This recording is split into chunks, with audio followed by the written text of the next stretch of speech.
It's going. Right. Welcome, y'all, Let's to go. another pod, Figuring It Out. We have a little duo episode today with my friend Aidan, Yes, sir. who I met a few weeks ago. Apologize for any echoing, but that is that. Let's dive into it, bro. How you doing today? Good, thanks. How are you? I'm doing really well. You came to me about an hour or two ago, and you came to me with a question, something you're facing, a problem you're going, maybe not a problem, but something you're dealing with. You want to dive into that? Yeah. Well, kind of at the start of the year, I said, I want to prioritize, 5 things. And one of them was, meditating and spirituality. And I found myself, not pursuing it at all. Wherein, other times in my life, for the past year before now, I was meditating so consistently and, it definitely had a positive impact on me. But now I'm not doing it at all. And I, for some reason, can't, get the drive to do it. Okay, let's start. Why do you want to meditate? I think meditating is super important for the mind, in every aspect of life. First of all, it is super important for your interactions with other people. It calms you, it brings you closer to your truer self. I think that it unlocks a spiritual aspect, that some might find in prayer. But, for me, I am not really religious, so I find it in meditation. And these are kind of where spiritual experiences for me have come from in the past. And now that I've so lost touch with it, it just feels like such a good big task. Yeah.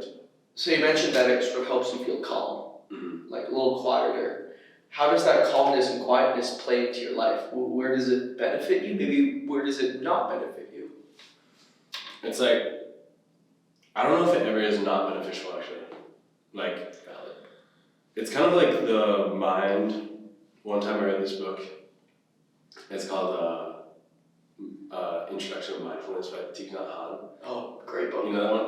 I haven't read it Or The myself. Miracle of Mindfulness. Yeah, I haven't read it myself, but I love Yeah. Thich Nhat Hanh, and I've read some of his stuff. And it says that the mind is a monkey swinging from branch to branch. And that you can either be a slave to the mind or not. And for example, if I want to do something, then the impulse that I have to do it might not always be carried through with because my mind convinces me not to do it. So back to how meditation improves your life. So we talk about the fact that yes, the mind is sort of monkey where you have to make friends with it, make peace with it, and use it to your advantage rather than it being to your detriment. But how does mindfulness and how does being calm help you conduct your daily life or activities better? I think it brings me closer to who I actually want to be. First of all, in the past, when I have been meditating consistently, it's that element of discipline that it gives you confidence in yourself and what you want to do. It helps you love yourself because you make a promise to yourself. And once you're able to have that, you just have so much confidence in your capabilities, what you're able to do, what you put your mind to.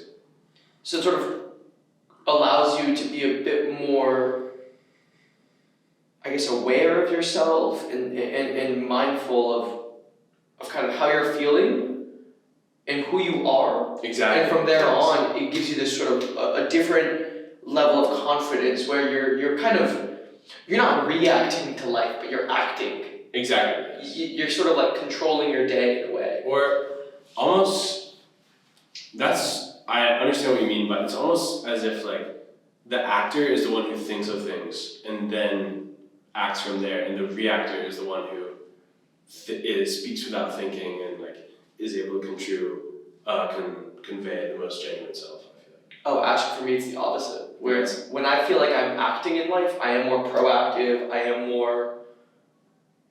I'm not just reacting to whatever's happening to me. So, for example, an example of me reacting to life would be if someone passes a comment or a snide remark, and instantly I get hurt and criticize that person or I don't know, whatever.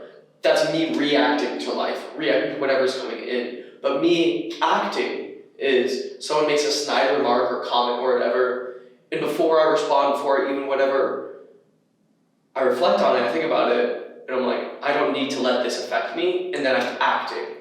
Yeah. So, we both know what's it called, the actual concept. We're just getting mixed up in like terminology or perspective. So it doesn't. I think but like what you say makes me think of like the concept of like the ego.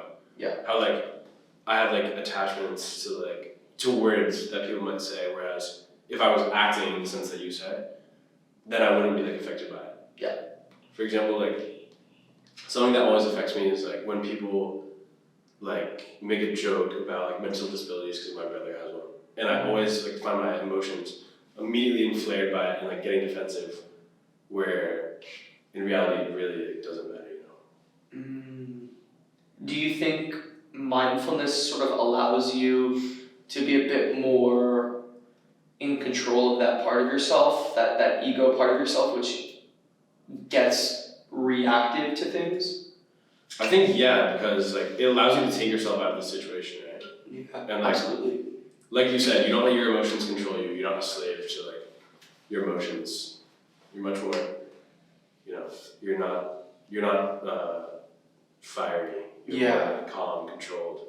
Awesome. So we've established that mindfulness definitely helps your life. Yeah. It definitely improves it. And you just went through all the benefits that you personally experienced. So what's keeping you from being more consistent with it? What's keeping you from diving further and being more mindful in your life? It's kind of like, maybe you might be able to help me with this, because like I feel like I have like no time, to be honest. Yeah. I feel like there's so many things I want to do. There's so many hours in the day. I'm already waking up earlier to squeeze everything into my day, and I feel like it's already like affecting my sleep. Yeah. Like I want to like be reading more, and I want to be meditating, and those are two things that are both like missing from my life for the big majority, like much more than I'd like them to be. I'd love to read more and meditate more, but I feel like I have no time, to be honest. This is something I definitely struggle with because, like you, I like to do a lot of things, and I like to do them on my own schedule, on my own way, right? I don't like to be on anyone else's schedule. I like to sort of create my own and make my own routine. But as a result, as someone, especially, I think you and I are similar in that we love meeting people, we love talking to people, we love hanging out with people, we love, getting closer to our goals and being part of many organizations, whatever it might be. But as a result, the things that don't involve other people often slip through the cracks. So for example, That's true. right? The things like the reading, like the meditating, or maybe some people call it self-care, whatever it might be, that's the first thing we sacrifice on. That's true. Right? It's the first thing that we say, oh, I'm super busy or I'm running late, like I don't need to worry about this. I don't need to cook my meal, I'll just go get something out. Or I don't need to read, I'll just be rushing on my way to class or whatever. So those days when you do find yourself sort of compromising, sort of letting the reading or meditating, or whatever those solo activities go, how do you feel those days? I mean, to be honest, that's been like what a lot of my days here have been so far. And I know that I should be doing them, right? So I guess it's like a little bit of disappointment in myself. But I also feel like as my life is going smoothly, I don't feel that much like I am getting taken over by my mind, even though in reality I probably am more than I think. So it's not necessarily that your days are like tinged with bad, like your days aren't going wrong. It's not like you're beating yourself up constantly, but maybe you're operating at say 80 or 85% capacity, which is still pretty damn good. Yeah. It's not bad by any means, but it's not the best, but we could be operating at 90, 95, whatever it might be. 100, exactly. So it's sort of that extra step. Now, when it comes to reading and meditation, and you mentioned those are two things which you want to do, but clearly you haven't been doing them, or at least you haven't been doing them as much as you want. So what's your sort of mindset going into it about why you're not doing it? What are you saying to yourself in those moments why you haven't meditated or read or whatever it might be? I think like it's kind of like being lazy a bit, to be honest. Like at the end of the day, it is like laziness. It is lack of discipline. And like whereas I have the discipline to get up at 5:30, which is so much harder than meditating, it's like why can't I do this little thing? Well, it's because I'm not waking up at 5:30 and going to the gym alone. I am going with a friend, which is what you said. Like those things that don't involve other people slip through the cracks. And I feel like it's so easy to make time for other people, but it's harder to like pursue the things that you just want to do for yourself, you know? Because it's not like as much instant like fulfillment and instant learning either. It's working on yourself, learning to love yourself, growing, being comfortable with who you are, and you don't really get that as much in interactions with other people. Yeah. Who would the type of person you would be? Who would that person be? Who would the Aidan be if you were consistently reading and meditating and taking care of yourself like that? Like what does that person look like? What is that person accomplishing? What does that person feel like? Like please describe them in as much detail as you can. Alright. I mean, the first things that come to mind are like, I always have this concept of someone that's so emotionally involved in life, like kind of how we might perceive like the French as like romantics or something like that, and they experience like the highs and lows, like the love, like the heartbreak, the passion. And I think when reading, both you can gain two things. You can be lost in a world and really get in there, become emotionally attached to it, and gain through it, relate to the characters, and gain that emotional side, almost that we romanticize about other cultures, or you can be gaining your knowledge about something a lot. So I think if I was reading, I'd be like smarter, more involved with life, and that sort of thing. It's sort of like already now you're pretty intelligent and you're pretty involved in life and you're pretty good at conversation and all that kind of stuff. But if you were reading more often, it would sort of take that to the next level. Yes. Oh, there's so much more to say. Like, for example, you like bring up ideas that you've learned in podcasts or books, and those are even like ideas. They're new ideas, and once you gain those, you can discuss them with other people. You can disagree with the things in books, and you can formulate your own opinions on the world, and not just be passive, more be acting than reacting. So reading would lead to you being a better you. It would lead to you doing the things that you love to, like, because you love talking to people, right? Yes. You love talking to people, you love figuring out how things work, you love figuring out all this, and reading seems to be the thing which almost like facilitates that. It's almost like, there's this saying, it's not really a saying, but I write a lot, right? I've been writing pretty consistently for like 6, 7, 8 months.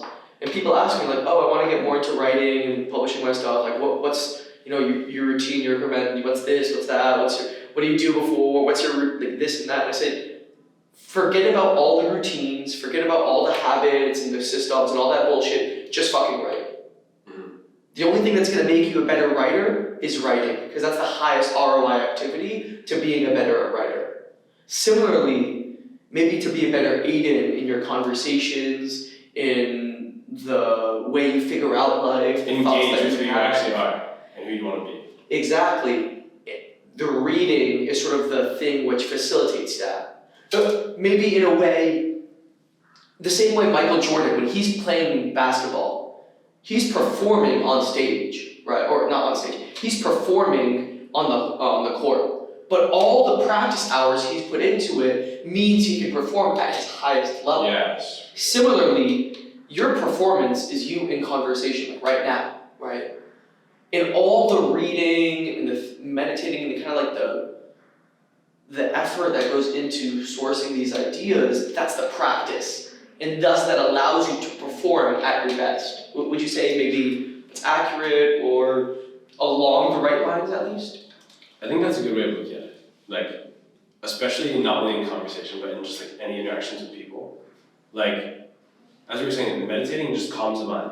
It has that monkey stop swinging from branch to branch. It's like, I like to think of it also from the same book, rock floating to the bottom of a rushing river. And it's like, for example, if you want to do something, if you want to say something, if you want to speak out, if you want to ask that girl for her number, it's like, there's so many things going on in your brain, and you work it up, and you work it up, and you create literally an illusion of what might happen, and you don't just go for it. and see what actually is real. So true. I definitely, as someone whose mind probably races a little too quickly for their mouth, right? I think you and I both have that, where we can think a lot faster than we speak, which is great because we constantly have thoughts, but also we probably get in our own minds. For sure. And keep ourselves from really doing the actions that we want to be the type of person who does those actions, right? So getting further into mindfulness and meditation will give you sort of that cognitive distance, that space where you are doing the things that you want to do and that you find meaningful and valuable and aspirational, because you've cultivated a bit more space between you and those thoughts which like invade and like disrupt. It's a barrier. It's almost a barrier, right? Yeah, it creates like a force field around you, bro. Exactly. Because like once you have that degree of mindfulness, next time some sort of thought pops into your mind, you're like, wait, I don't have to accept this. Yes, exactly. You can observe it. You don't have to be attached to it. Kind of like how you said, like with the emotions, and how I said about like the comments that might upset me. Yeah. You can watch them pass, not be affected by them. Beautiful. So we've established that doing these things, that like reading and meditating, will make you a better you in the way that you want to be you, right? Which is okay. It'll make you a better Aidan when you're out here in real life, just having these interactions with people and all this. So we definitely see that as something important, definitely something valuable, definitely something that adds to your life. What, or rather not what, but who would you be if you weren't reading and meditating? Like, more importantly, actually, if you weren't on your shit, if you weren't taking care of yourself like this, what parts of your life would suffer? What parts of your life wouldn't be as great? Like, can you afford not reading and meditating? Can you afford not being on your shit and being consistent with it? Does that make sense? Yeah. I mean, to be honest, it's like where I am now. Like, which is crazy to think, like, after this discussion that, like, I haven't been doing something that's so, like, important. But, like, it is so easy to see, like, the detachment from, like, the present. Even though I find myself in the present a lot. It's like, all that exists. Yeah. The past is, like, gone. Past is gone, the future is an illusion. Yeah, exactly. And, like, all you literally have is this breath that you're taking, like, the moment you're living, what you're seeing right in front of you. And the beauty that you're seeing, literally just by opening your eyes, seeing everything, beautiful colors. It's crazy that, I don't know. No, I mean, I think it's completely valid though. You know what I mean? Dude, it takes you out of that. Not doing that takes you out of it. Yeah. And it leads, this is like the hell of the world we live in. Yeah. Creating hellish things that don't exist, and you attach yourself to them. Or you attach yourself to those negative emotions. You attach yourself to those futures that don't exist. Yeah, man. And I would say, like, don't beat yourself too much. Don't beat up the fact that you haven't been on it, because, like, there are so many times where I see a cute girl and I don't get the balls. They're so hard to ask, bro. They're so hard to ask out. Right? There are so many times when like, we all know what we need to do, but we don't do it. Yeah. Right? That happens to all of us, right? All of us. But I think the first step is recognizing that. Mm-hmm. And recognizing that, like, you know what? I'm not going to beat myself up. I'm not going to condemn myself. I'm not going to judge myself horribly. But I am going to do better. Yes. That's good. It's realistic. Exactly. And I am going to take at least one step forward. And one thing I love to do is whenever I get the voice in the back of my mind that gets scared to, like, ask the girl out or do the thing or whatever it might be, I ask myself, okay, will I regret this later on? It's always yes. So it's always yes. Exactly. So question, like, when you're building and getting back into the routine is, next time the thought pops into your mind that, like, oh, I'm just going to skip reading, or I'm going to skip meditating, whatever it is, like, ask yourself, like, am I going to regret this? Am I going to be happy that I didn't do this? And the answer is going to be no, right? The answer is going to be, meditate. No, I wish I meditated. Yeah. I wish I read whatever. I wish I got it really. It's always a big one. Yeah. Okay, so let's get to some action, right? Because we've established that like it's very important. Both of us probably reading and meditation is like essential. Well, what do you find like reading does in your life? Is it like what exactly you said to me, or like? Very, very similar. For me, things? it's so many things. Reading like nourishes my soul, man. It's like curiosity. It builds curiosity for life. Exactly. Other perspectives, new intelligence, knowledge. For me, reading, the beautiful thing about it is it's constantly introducing me to new ways to think, and I believe in the beauty of uncertainty. I don't know how the world works. And because I don't have any beliefs or behaviors I cling to, because there's no value systems or ideologies that I am married to, it allows me to entertain a lot of ideas and a lot of different perspectives. That ability allows me to listen. Reading has undoubtedly made me a better listener. For sure. And from listening, I get to learn. Yes. So, by reading books, not only am I gaining the knowledge and the insight and the wisdom within the books, but I'm also gaining the ability to entertain different perspective, different ways of thinking. Those eyes.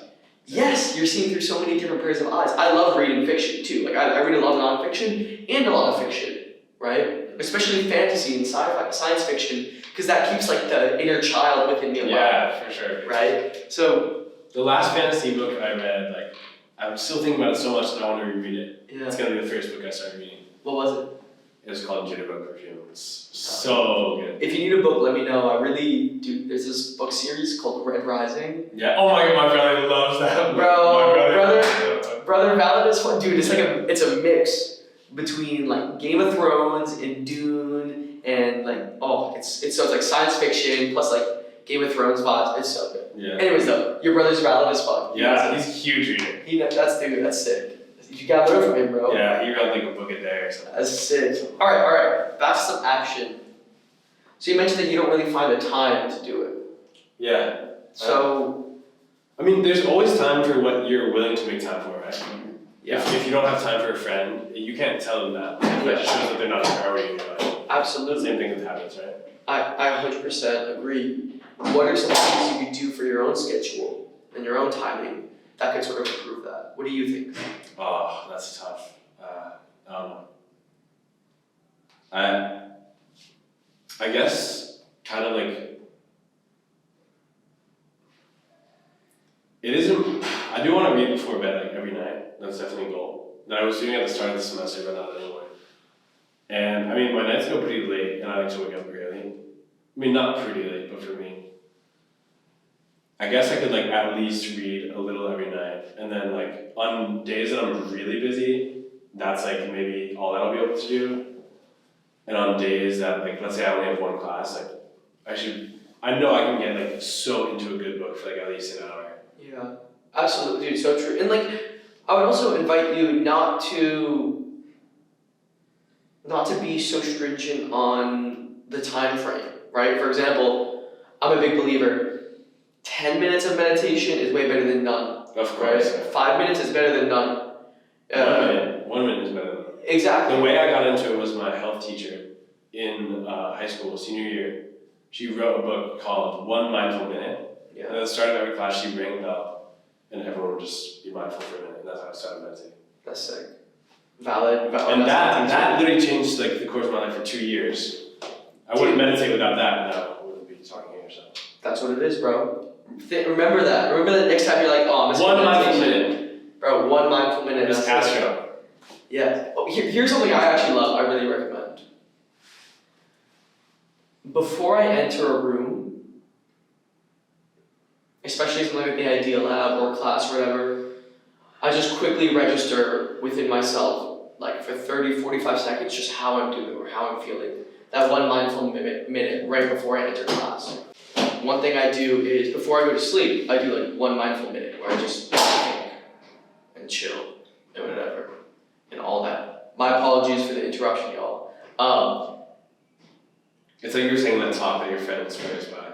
Yeah, it's these sort of big things, like these big changes before really changing environment or whatever it might be, just taking a second to chill, take a step back, and just breathe and register with yourself is incredible. And on top, I know this sounds really simple, but it really helps me have the book by your bedside. Like if you have a bedside table or some sort of nightstand or whatever, just keep the book there. So then when you're about to crawl into bed, you see it and you're like, well, I have to read or whatever it might be. So what's your reading? I know you have a bedside, but what's your routine in terms of meditating and reading? Yeah, so is it always at the same time? Or? Yeah, so I usually go to the gym in the mornings and I have about an hour before I head out. So I come home, go for a shower, read for about 30 minutes, and then eat my breakfast, and that takes me about an hour. And then I go out to campus, wherever I need to go to class, go to a coffee shop, whatever it might be. And that works beautifully. I love that. And then meditate for 30 minutes? No, I read. Read for 30 minutes. And then I also read for about 30 minutes to an hour before I go to sleep. And you put your phone away and just... Yeah, my nighttime routine, I've got it down to a T. That's here, yeah. I put my phone away an hour before I go to bed. I just put the alarm on, all that. I listen to relaxing classical music. I really love impressionism classical music. So that's Debussy, Satie, Hindemith, those kind of guys. How do you listen to that on your phone though? So I put the music on my phone, put in my AirPods, and as soon as I'm done, I shut them out. So it's zero that. And then I do my night journal right before. So I just every night? Yeah. That's gotta be so good. Dude, even when I come home blasted and at 2 a.m. drunk, I'll even remember doing my night journal. Sir. I locked on the journal. I haven't forgotten it, and I don't remember the last time I forgot it. I literally have not forgotten it. Definitely within the last 8 months. Not forgotten one day. What do you journal about? So there's 3 things. One is I write down all the things I'm proud of that I did. I write down all the things I'm grateful for. And I write down the things I want to continue doing. So for example, one of them is so things I'm proud of is, I'll just say, okay, I'm proud of the fact that even when things didn't go my way, I didn't beat myself up. Or I'm proud of the fact I listened really well today in my conversations. Or when I'm grateful for the great conversations I had with my friends today. Or I'm grateful for the food I had, or for music, right? And things I want to continue doing. I want to continue reading, writing, and listening, and loving others. I want to continue being non-judgmental and suspending my judgment of other people. So things like that, where it's almost little notes to self. And there's no negatives in there. You're not ever reflecting on something bad that you did. No, I am. So for example, sometimes I'll reflect and be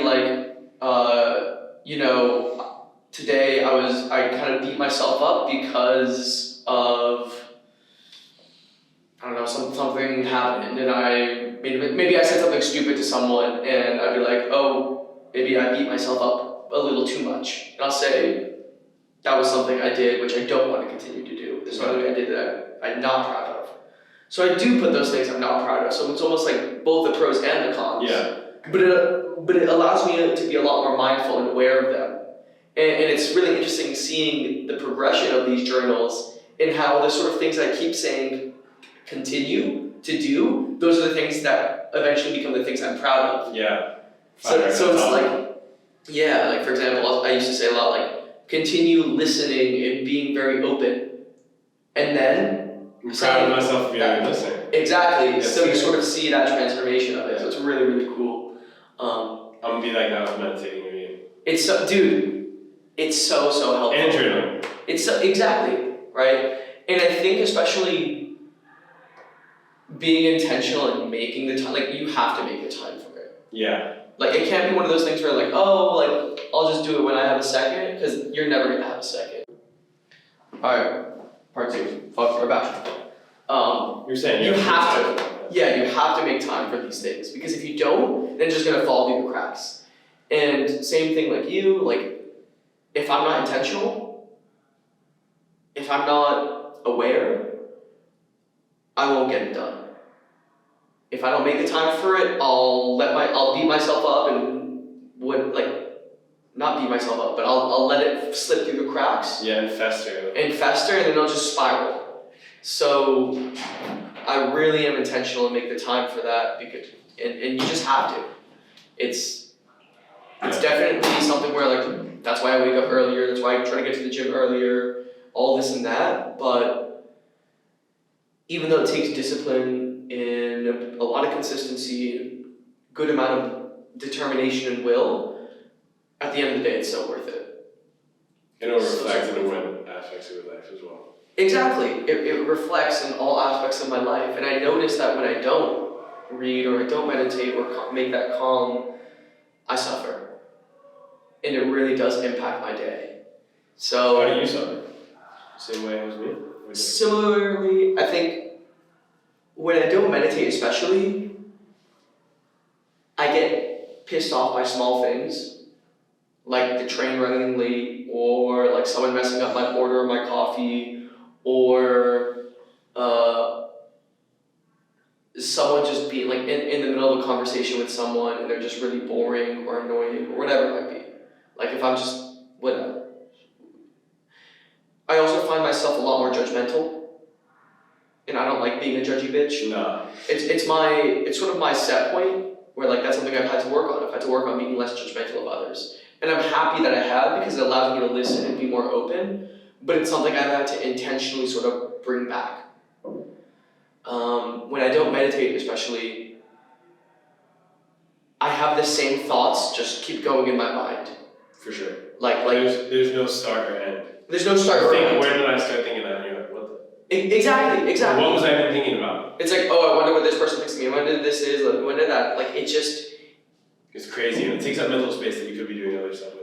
Exactly. It's like a mental organization. Yeah, like a huge thing is, I've been a lot more mindful and aware these past couple of weeks, and my writing has just skyrocketed in terms of how proud I am of it.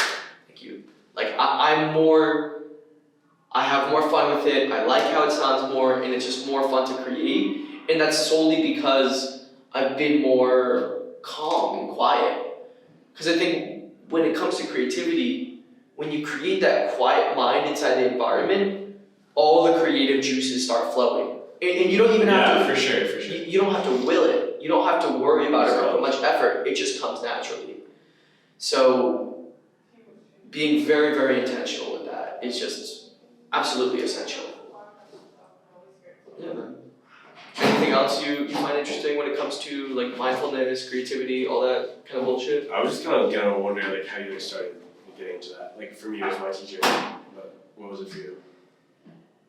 For me, how I started getting into mindfulness and meditation is a good question.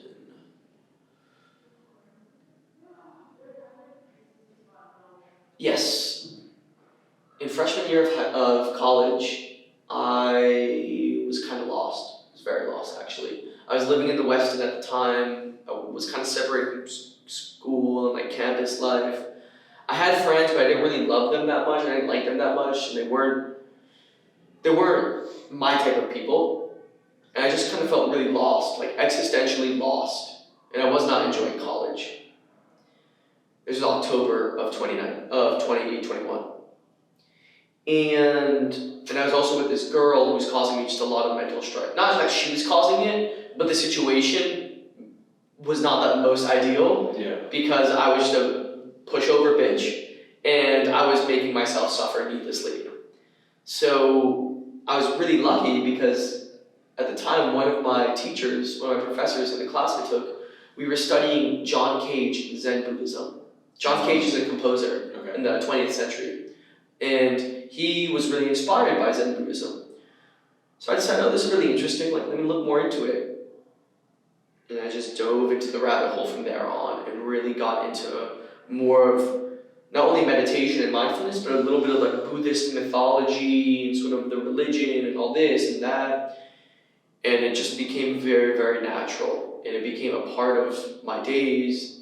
And as I saw it, led me to be a lot more calm, a lot more mindful, a lot more intentional and slow with myself. I did not really let it go, and I saw how important it was. And I guess since then, it's just been me and mindfulness every day. That's awesome. Yeah, man. All right, bro. One more question for you. Absolutely. how do you feel like your perceptions, like how you feel about how other people perceive you is affected? Has been affected by mindfulness? Yeah, in the presence of like, meditation. Because that's something that also like we think about a lot. Yeah. Even though it doesn't matter at all. It's actually funny because the more mindful I've become, the less other people's judgments about me matter.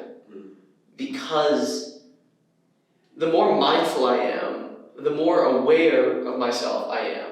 And what I've noticed is the more aware of myself I am, and what I'm thinking and what I'm feeling, what I'm experiencing, the more authentic I can be. The more I can sink into myself and be myself. And when I'm myself, and I'm very authentic, and I'm very me, and I allow that part of me to shine through and be expressed, I have a beautiful peace and harmony within me. I love me. When I'm radically me, when I'm authentic to the bone, I really do love and feel for myself. And as a result, that sort of love for myself, I know it sounds like woo-woo and like all that stuff, but when I really feel that love within me, everyone else's judgments about me matter a lot less. And what they think about me and how they perceive me becomes nothing. So mindfulness has definitely been wrapped up in my journey of like self-love, confidence, and all those types of things. And to be honest, without mindfulness and meditation, I wouldn't be half as self-aware and half as self-knowledgeable and understanding myself as where I'd be right now. So without it, I wouldn't be me. Whatever that me is. Yeah. So yeah, man. I know that was a long answer. No, that's fucking fantastic. But like that's straight from the dome. Yeah, fucking fantastic, bro. Thanks, bro. I really appreciate this, man. Thank you so much. No, thank you. I'm excited to see where we go. Yes. I'm excited to see how both of us, evolve in our mindfulness and reading journeys. And we'll have to have you back on soon so we can see what you're learning, bro. Alright, take care, man. Have a good one. Oh!